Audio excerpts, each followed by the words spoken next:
The following presentation is brought to you by the Realm Network.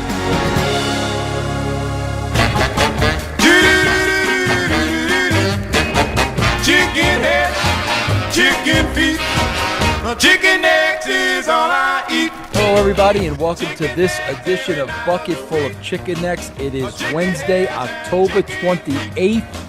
2015. I want to start off this show, as I usually do, with a word from our sponsor, Kayfabe Commentaries. And listen, I talk about Kayfabe Commentaries because they are a sponsor, they are an advertiser, but I also like talking about them because I believe in the product. This is a great organization, a professional organization that puts out a professional product. Shoot DVDs. I've done 4 of them already with kayfabecommentaries.com. They're a top shelf organization, as professional as can be. They have a new video out called Breaking Kayfabe with Kevin Nash, and Kayfabe Commentaries once again retreats into the personal lives of pro wrestling stars and uncovers what lies hidden beneath the facade they've created with their in-ring characters. This time, Breaking Kayfabe takes a personal journey into Kevin Nash's past and present away from the ring. This is an extremely intimate journey as Kevin allows Sean Oliver into the headline-making arrest and the struggles at home, as well as the realities of a life in the ring and on the road. Explore the complex man and enjoy the journey as Sean takes Kevin all over the map, and watch the rare rapport they share as they cover almost everything and anything. Part therapy, part interview, all shoot. It's the series that reminds us they're people. Get your copy today at kayfabecommentaries.com. Their shoots are not shareholder approved. In other words, they are shoots. There is nothing scripted. It is a shoot. Kevin speaks from the heart, and a great addition to their library, the Kevin Nash interview. Check them out, kayfabecommentaries.com. There's a lot I want to talk about today, but I want to try to keep everything in order. I have a tendency to go all over the place, and there's no doubt I'm going to go all over the place during this. I want to start with this. Again, the internet. Listen. Every week, it's a different story with the internet. I could not believe the internet. It's Wednesday now. So the whole beginning of the week, the big news is, where are the Young Bucks signing? Listen, nothing against the Young Bucks. Let me set the record straight for something, as a matter of fact. It was probably like 6-7 years ago, however long it was, Bob Ryder brought the Young Bucks to do a tryout match at TNA. As soon as I saw the Young Bucks, I said to Bob, sign these guys. They're good. They're different. They're young, but they're mature. We can mold them a little bit, but they have the rawness. Sign these guys.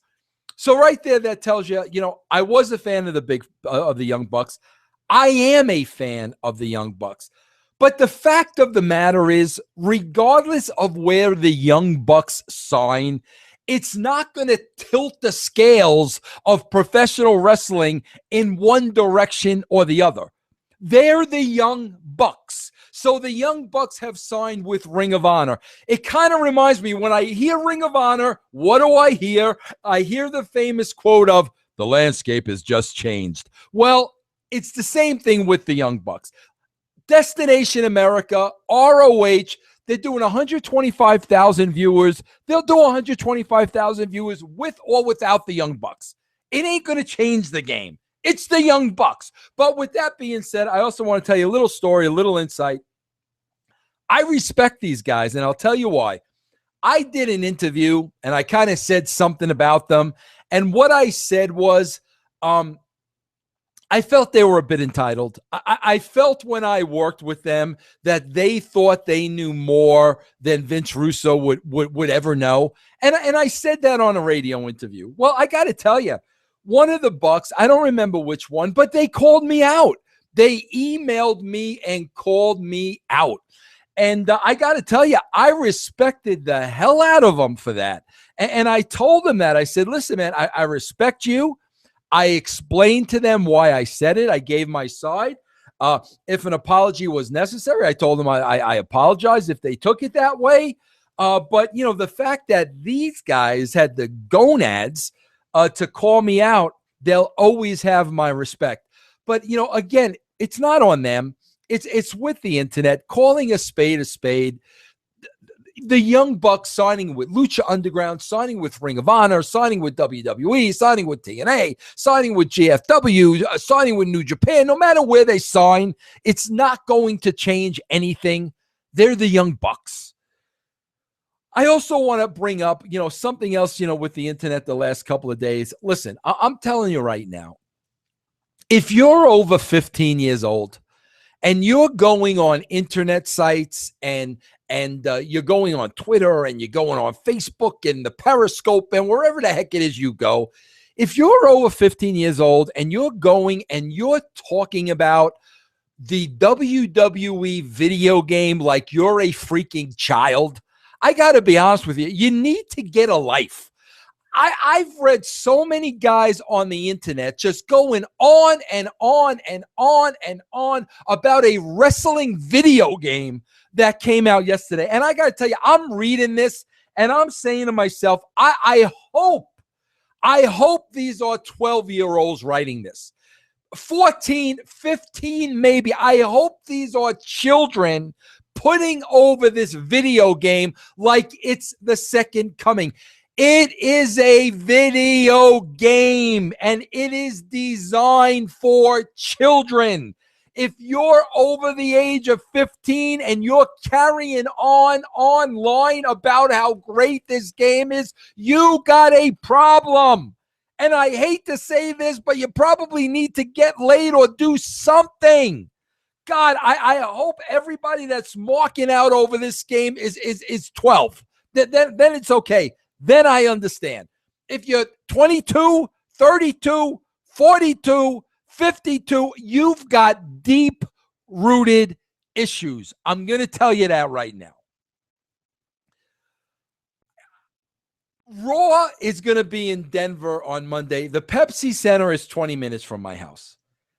How ridiculous is it? How sad is it, if you want to get down to it, that I can't get a ticket for Raw? Now, listen, don't get me wrong.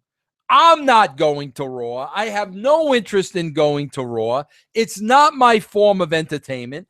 But I got a buddy, Randy, that's got a couple of small kids, and I know he'd love to bring his kids to Raw. They're big WWE fans. Now, let me tell you about Randy. Randy works at King Super in the kitchen, and he makes all that delicious fried chicken at King Super's. Randy is that blue-collar guy busting his backside to earn a living, support his family. I love guys like that. And every time I go in there, Randy gives me the chicken right out of the oven. And let me tell you this. Let me give you a little trick. If you go to a grocery store and you want to buy fried chicken, you don't take the chicken that's been behind the glass for an hour. You don't know how long that chicken's been there. It tastes like cardboard. It tastes like Tupperware. It's absolutely horrible. You got to say to them, when's the next batch of chicken coming out? That's the chicken you want. The chicken that's crunchy on the outside. You rip off the piece. It's dripping moist on the inside. That's what you want. That's what Randy hooks me up with. The fresh King Super chicken right out of the freaking oven. So I would love to return Randy the favor and say, Randy, I'm going to get you tickets to Raw. How ridiculous is it that a guy who helped a company draw the highest ratings in the history of that company over a 5-year span, gave his blood, sweat, tears, and his two balls, one bigger than the other, for 5 straight years, and I can't get a ticket to go see a show? Can you imagine the new Star Wars movie comes out and George Lucas has to go buy a ticket to go see it because nobody's gonna give George Lucas a ticket to go see Star Wars. Can you imagine Willie Mays going to AT&T Park and say, "Hey, kids, got to buy a ticket to go sit in the bleachers," because nobody would give them a ticket? This is the wrestling business in a nutshell. And listen, I know there are some of you there saying, "Oh, Vince, they should give you a ticket the way you talk about them." Yes. Why? Because I'm a professional and my job is to be a critic. You pay to hear my opinions. Therefore, you're going to hear my true opinions. So that's the business of Vince Russo, that I'm a critic now. I'm going to give you my opinions on the show. It's got nothing to do with the personal Vince Russo. It's got nothing to do with the guy that gave you everything for 5 years. And if you can't separate professional from personal, you're immature. I mean, it's that simple. But the fact that I can't contact them and get a ticket for an event tells you everything you need to know about the wrestling business, about the WWE. It's so trivial and it's so small and it's so freaking ridiculous. And I can't even call people I know that work there because I'm afraid, God forbid, somebody finds out they were for Vince Russo and Vince Russo is going to give them the Randy because of the chicken. And then, somebody at Titan Tower is losing their job. But this is how just little and ridiculous and trivial things are in the wrestling business, that I myself can't get a ticket to an event for Randy and his kids because he gives me chicken. Randy, I'm trying, bro. I'm telling you, I'm trying, but I don't want to get anybody in trouble. We'll see what happens. I want to explain to everybody, because I know this never gets explained. I want to explain to everybody the reason, the difference between a rating for a show and the total viewership. They're two different things, because something happened yesterday that a lot of people don't understand.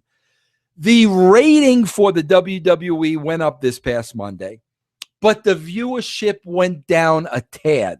So right away, people don't understand, how could the rating go up and the viewership down? Nobody explains it to them. Nobody takes the time. Quite frankly, I think because those reporting it don't understand it. So I'm going to explain it to you now, from a television perspective, from a network perspective, so you will understand why the rating went up and the viewership went down. Basically, what happens is that there is an overall number of how many people watch television on a specific night. Then there is a viewership number, which is your number of how many people watched your show. So at that point, you look at the entire television audience, how many people watched your show, and you take your percentage of that big nut, and that's how you get the rating. So yesterday 2.2 was the rating. That is the number of the people that watched your show in contrast to the entire universe.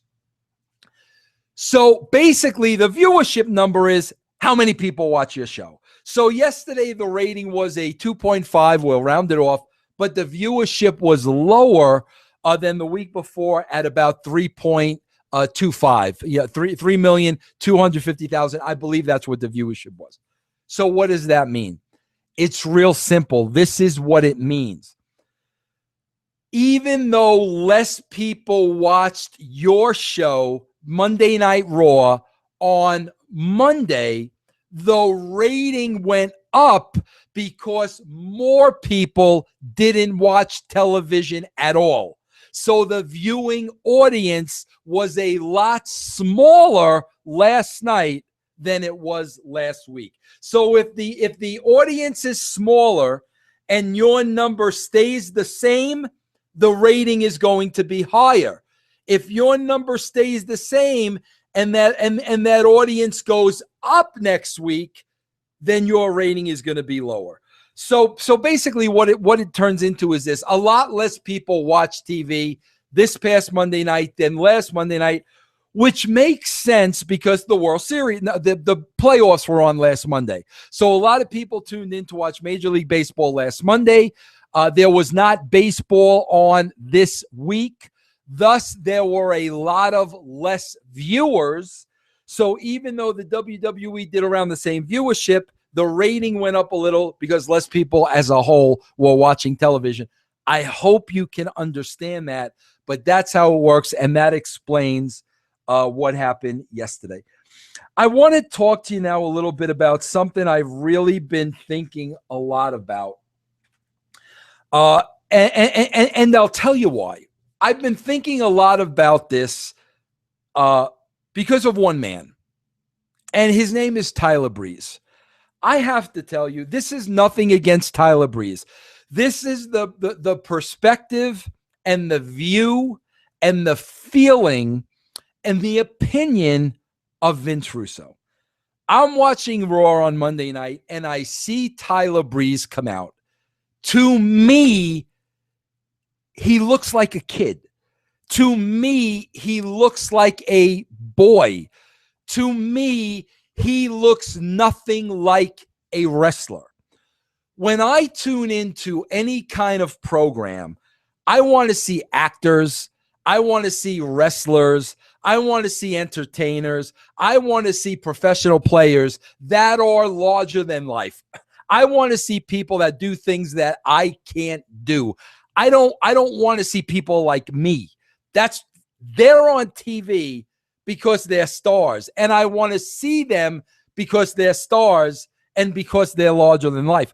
As an old school wrestling fan, that explains to you why I was an old school wrestling fan. We can go up and down. King Kong Bundy, Big John Studd, Andre the Giant, Hulk Hogan, Roddy Piper, Macho Man Randy Savage, Ultimate Warrior, Junkyard Dog, Jake the Snake Roberts, Demolition. I'm reeling these off at the top of my head.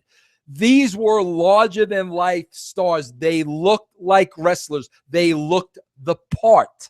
Okay? Tyler Breeze does not look the part of a wrestler. I've seen his in-ring work. I'm not talking about that. I'm talking about when a casual wrestling fan is flipping through the channels, they come on wrestling and they see Tyler Breeze. Are they stopping right there and watching this guy because he's different and he's special and he's caught my interest? That's the question. To me, he looked boyish. I'm just going to say that. Now I have to say to myself, well, a lot of guys going through the NXT and coming up to the WWE, they really don't look like wrestlers. I've said this before. Here's the perfect example. They tried to compare the LOD and Demolition. You saw what happened. Put the Ascension next to LOD and next to Demolition. You got two tag teams that look like wrestlers. You got one tag team, two guys that want to be wrestlers. It was evident. That's a perfect example. Now, a lot of guys are going up to NXT, and what's happening? The ratings are continuing to decline. I'm not saying it's the fault of the NXT wrestlers. Let's not get panicky. Let's not put words in the mouth of Vince Russo. What I'm saying is there's been a good sample size now of NXT wrestlers that have gone to the WWE. There's a good dozen. And with that, the rating or the viewership continues to go down. That tells me that a lot of people are seeing the same thing I'm seeing. They're seeing regular guys that look like everyday guys that aren't special, that aren't larger than life, that aren't television stars. Therefore, I'm not drawn to them. In other words, Brock Lesnar comes on television. Okay, I know this guy could kill me within 60 seconds. John Cena, for that matter, when he comes on TV, this is a star. He looks like a star. He talks like a star. He carries himself like a star. Okay? Again, put Tyler Breeze next to John Cena. So now I'm breaking it down even further. Why are these type of athletes going through NXT and going to the WWE when from point one, these guys don't look like wrestlers. What is happening? Why is that happening? Okay, let's break it down even further. Back in the day, the WWF, WWE was a mom and pop McMahon run company.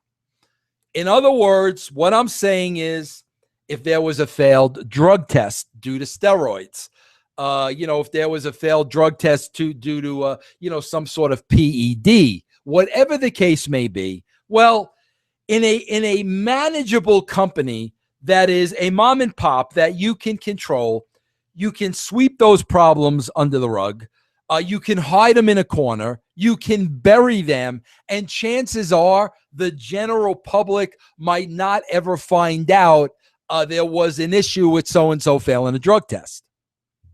Thus, there was a lot more flexibility, a lot more guys taking PEDs, a lot more impressive guys looking like wrestlers. But I do also want to say, height, 6'2", 6'3", 6'4", PEDs isn't making you bigger. There's a lot of guys you see today coming up that aren't even 6 foot tall. So let's set the record straight, set there. Yes, it could add mass and give you body. It's not going to make you taller. So, Tyler Breeze looked like he was about 5'5". So now we're a publicly traded company. Now we have to answer to stockholders.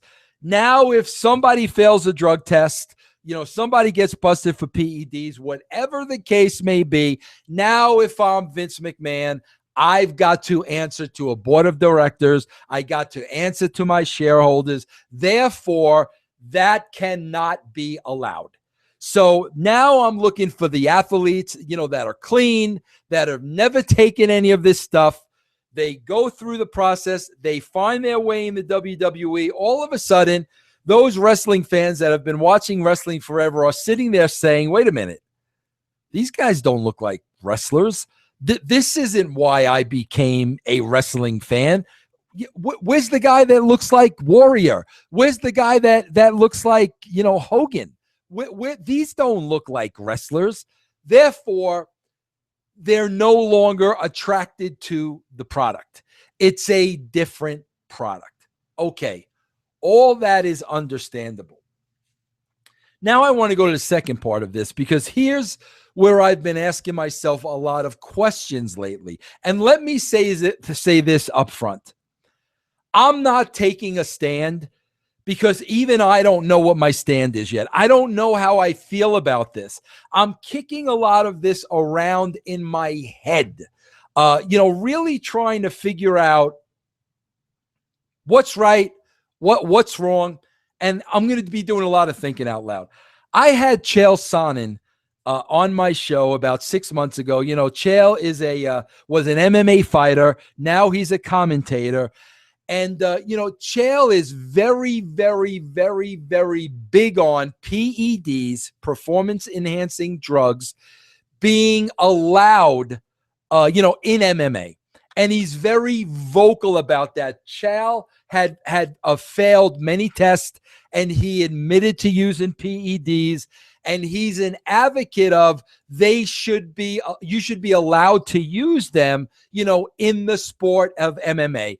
And what Chael is saying is, listen, if I can take a substance to enhance my strength, to enhance my body, my physical being, to enhance my speed, to make me heal faster, and I make the physical choice of taking that, why shouldn't I be allowed to? He even pointed out to me that there are some people basically that say that coffee is a performance-enhancing drug. Coffee is a stimulant. There are people that basically state that.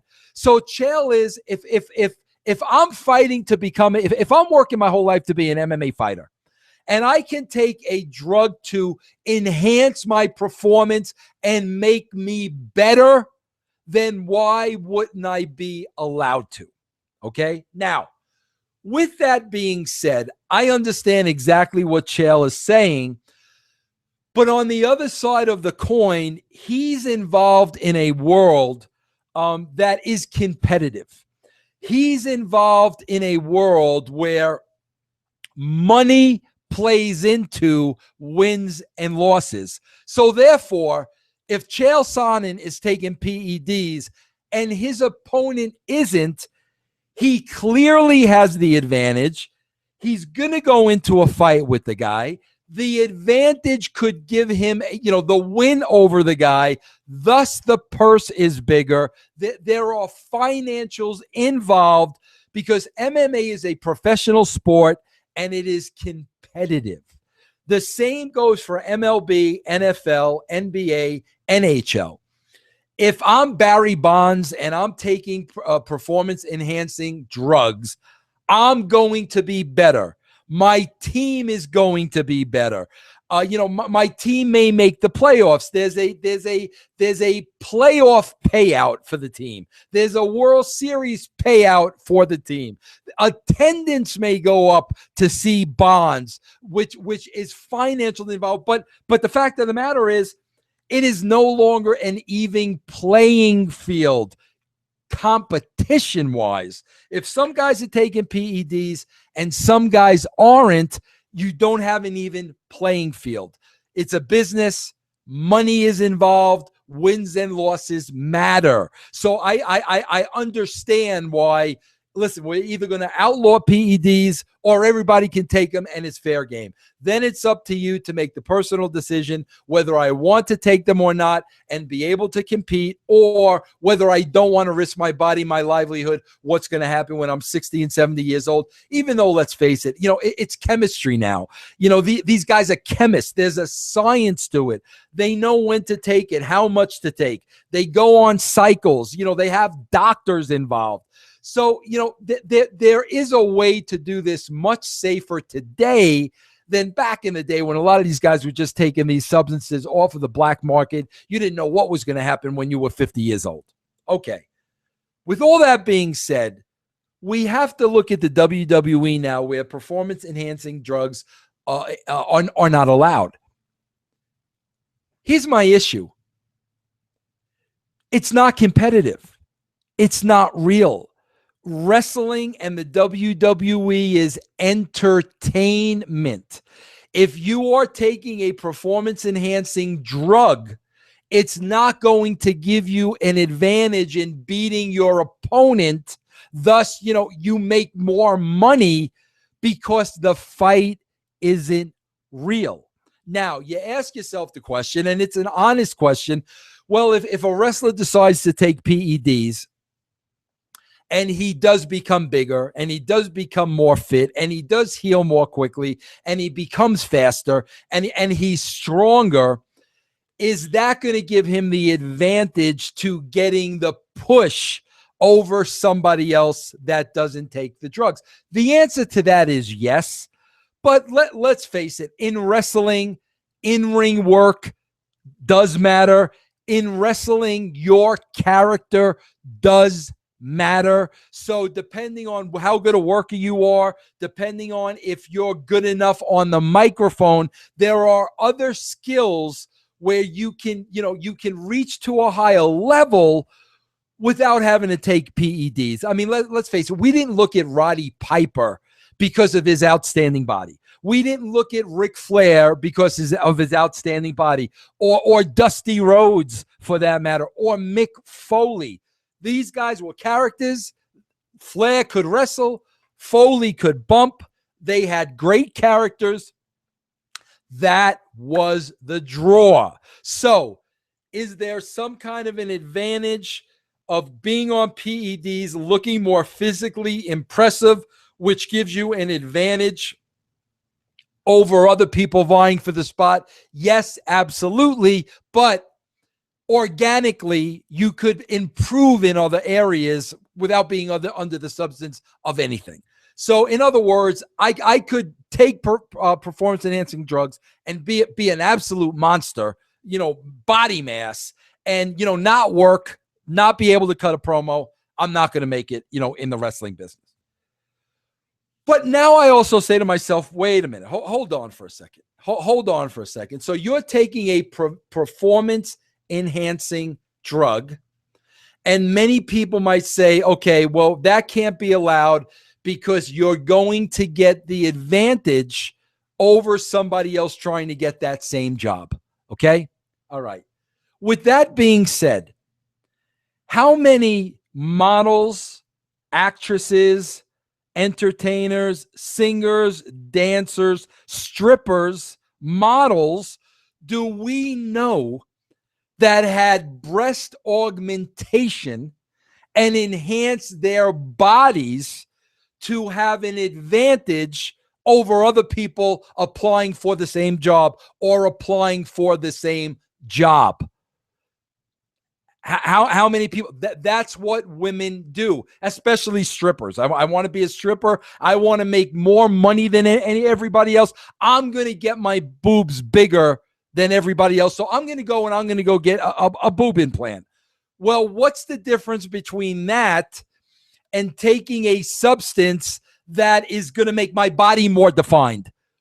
What is the difference between the two? You know, I'm sure if there were a pill that could make your breast grow into triple E's, that they would be taking the pill as opposed to having surgery. But from what I understand, there is no such pill.